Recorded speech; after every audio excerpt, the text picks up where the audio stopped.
Lonnie Daffron has her smile back. I'm here, I'm alive, and I'm thankful for that. It's 3 months since she was attacked in a classroom on Arizona State University's West Campus. I'm very healed emotionally and physically. Mara is a sophomore pursuing a sports business degree from ASU. She had just walked into her last class of the day on September 19th when another student lunged at her with a knife. Thankfully, she tripped before she got to me, so I was injured and stabbed in my left tricep right here and then in the back of my left rib cage, which ended up stabbing my spleen, so blood filled up my lungs. Mara says several professors and students immediately surrounded her to help, but it was the quick thinking of one classmate that may have saved her life. I just did what needed to be done. Navy veteran McCormack got the knife away from the attacker and held her down until police arrived. Probably the most courageous and brave person I know. I was super thankful for that. The alleged attacker, identified as 20-year-old Casey Sloan, is now facing charges related to the stabbing. According to court documents, Sloan didn't know anything about Mara except her name. She allegedly planned the attack the night before, choosing to stab Mara instead of another classmate because she was, quote, an easier target. It was definitely not a call I ever expected.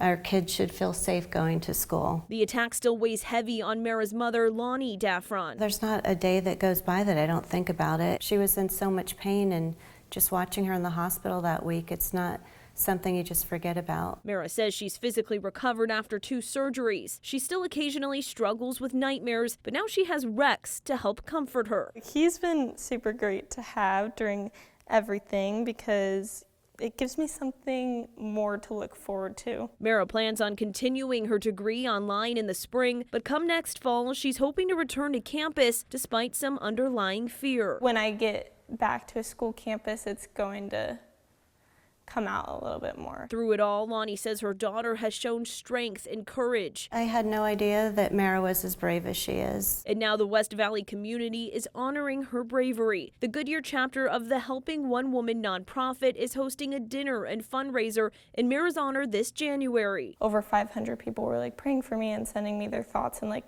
I think that made a humongous difference. And Mara says it's her faith that reminds her this attack doesn't define who she is, it's just something that happened to her. There's this Bible verse that I saw a few weeks ago, and it says the light shines in the darkness and the darkness has not overcome it. And I think that has been super true to my story and what has happened, because like I said earlier, this is supposed to be such a dark time, but I've found so much joy in everything.